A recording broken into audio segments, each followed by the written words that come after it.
Skeptics have traditionally argued if Jesus' body were stolen from the tomb, then his followers were the most likely culprits.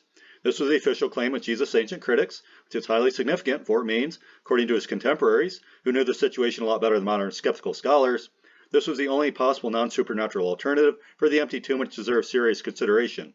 While this has historically been the most popular theory to explain how Jesus' tomb became empty without God's intervention, it too has now been dismissed by most scholars due to several fatal flaws, including the fact the disciples had the wrong mindset, no motive, and no understanding to perform such a deceptive task. This theory is also overwhelmed by the witness of Jesus' grave clothes and ancient critics. What some critics do not understand or intentionally ignore is the fact all the disciples had run away to save their lives even before Jesus died on the cross. Further, John 20:19 tells us all but John were fearfully cowering together in a hidden room during and after Jesus' crucifixion. News of his death would have only made them more depressed. Yet, skeptics still expect us to believe these mentally defeated cowards fought through a collection of heavily armed Roman soldiers standing at the tomb's entrance, moved the 2-ton stone, stole the body, and escaped authorities before voluntarily suffering and dying for a known lie. Sam Eufaolo said, concerning the theft theory, it is probable they, the disciples, would not, and is next to certain they could not rob Jesus' grave. How could they have undertaken to remove the body? Frail and timorous creatures who fled as soon as they saw him taken into custody. Even Peter, the most courageous, trembled at the voice of a servant girl, and 3 times denied that he knew him. People of this character, would they have dared to resist the authority of the governor? Would they have undertaken to oppose the determination of the Sanhedrin to force a guard, and to elude or overcome soldiers armed and aware of danger? As Wilbur Smith observed, these disciples were in no mood to go out and face Roman soldiers, subdue the entire guard, and snatch that body out of the tomb. I think myself, if they had attempted it, they would have been killed. If they had succeeded in stealing the body, there would have been 16 dead soldiers laying near the tomb's entrance, yet we know this was not the case. Concerning the Roman seal in the closed tomb, Henry Alford explained, the sealing was by means of a cord or string passing across the stone at the mouth of the sepulchre, and fastened at either end to the rock by sealing clay. The seal itself would not have kept a potential thief out, but breaking the seal assured the robbers would have faced the full wrath of Roman law, likely death in this case. The disciples had no reason to risk their lives to retrieve a dead body which had been honorably buried. Since they could have provided no better burial place for Jesus than what he had already received in Joseph of Arimathea's relatively exquisite tomb, they would have had no motivation to remove the body. It certainly was not their desire to deceive the world into believing Jesus had risen, so they may willingly suffer persecution and death for what they knew was a lie. Further, a dead, stolen body would have done nothing to convince thousands of Jews and strong skeptics like Thomas, James, Jude, Peter, and Saul. Yet we know these apostles did indeed voluntarily sacrifice their lives to spread the gospel message of Christ. Gregory of Nyssa made this observant statement 1500 years ago concerning the disciples' spiritual awareness. They did not seem to understand he was to rise the 3rd day. They certainly were surprised when they found he had risen. These circumstances negate the thought they would even contemplate stealing the body to create the impression he had risen. The disciples would not have sought to make the resurrection story seem true when they had no personal understanding of or belief in it, especially since preaching the gospel cost them their lives. As Matthew Henry commented, the grave clothes in which Christ had been buried were found in very good order, which serves for an evidence that his body was not stolen away while men slept. Robbers of tombs have been known to take away the clothes and leave the body, but none ever took away the body and left the clothes, especially when they were fine linen and new. Anyone would rather choose to carry a dead body in his clothes than naked, or if they that were supposed to have stolen it would have left the grave clothes behind, it cannot be supposed they would find leisure to fold up the linen. Gregory of Nyssa, a 4th century AD author, added, disposition of the clothes in the sepulchre, the napkin that was about our Savior's head, not lying where the linen's clothes, but wrapped together in a place by itself, did not bespeak the terror and hurry of thieves, and therefore refutes the story of the body being stolen. John Chrysostom, another 4th century AD writer, made this still valid point. And what mean also the napkins that were stuck on with the myrrh? For Peter saw these lying. For if they had been disposed to steal, they would not have stolen the body naked, not because of dishonoring it only, but in order not to delay and lose any time in stripping it, and not to give them that were so disposed opportunity to awake and seize them, especially when it was myrrh, a drug that adheres so to the body, and cleaves to the clothes.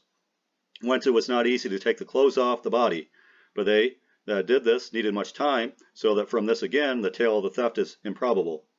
According to Jewish custom, Jesus' dead body was bandaged tightly from his armpits to the ankles in foot-wide strips of linen. Between the folds of linen was placed about 100 pounds of a gummy aromatic substance, which acted as both a preservative and cement that glued the wrappings together in a solid covering which clung tenaciously to the body. As Simon Greenleaf remarked, the grave clothes lying orderly in their place and the napkin folded together by itself made it evident the sepulchre had not been rifled nor the body stolen by violent hands, for these garments and spices would have been of more value to thieves than merely a naked corpse. At least they would not have taken the trouble to fold them together. The same circumstances showed also that the body had not been removed by friends, for they would not have left the grave clothes behind. All these considerations produced in the mind of John the germ of belief that Jesus was risen from the dead. Since the grave clothes represented riches to thieves and honored Jesus' friends, the financially valuable garments would not have been left in the tomb by either greedy thieves or Jesus' followers. Surely no one would have been foolish enough to take the time to unwrap the body strip by strip, then once the body was removed, to reform the strips into the shape of a body and neatly fold the other parts of the grave clothing with a group of heavily armed Roman soldiers standing outside. They, or any other supposed thief, would have taken the body and split before they were seen. The undisturbed grave clothes offer silent and potent testimony to the fact of the resurrection.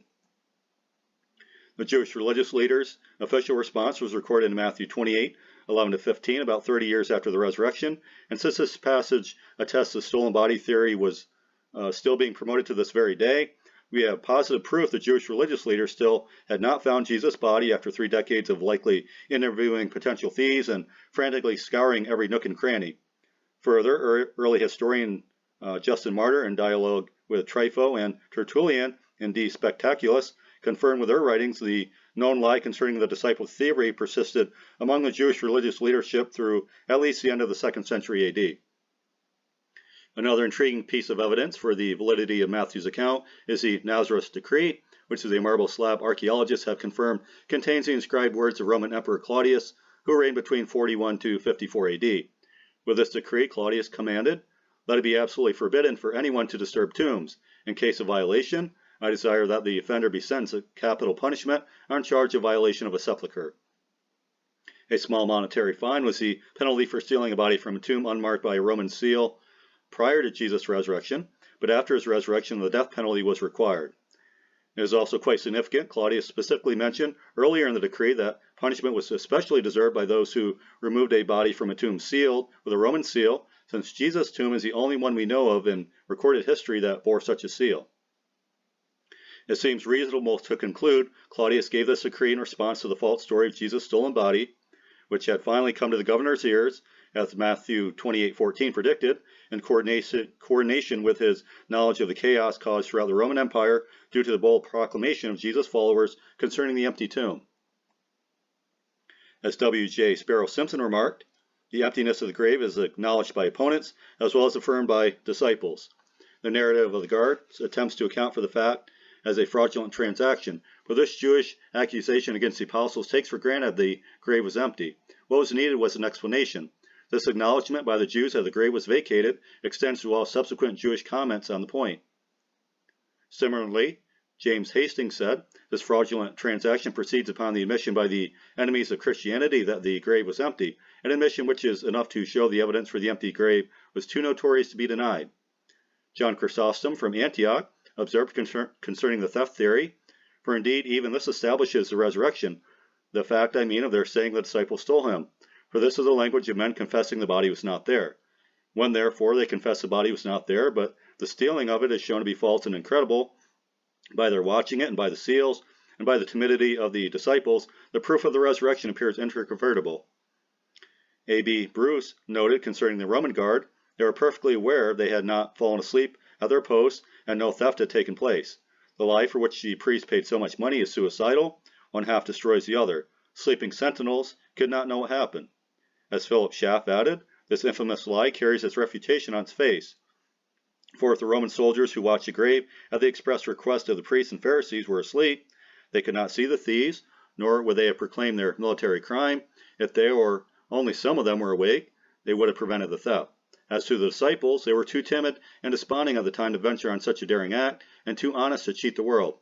And finally, a self-invented falsehood cannot give them courage and constancy of faith for the proclamation of the resurrection at the peril of their lives. The whole theory is a wicked absurdity, an insult to the common sense and honor of mankind. Based on these and other facts, J.P. Moreland explained, No New Testament scholar, regardless of how skeptical he is about the supernatural elements in Christianity, considers the stolen body theory as remotely possible. If even the scholarly skeptics no longer accept this theory, then why should we?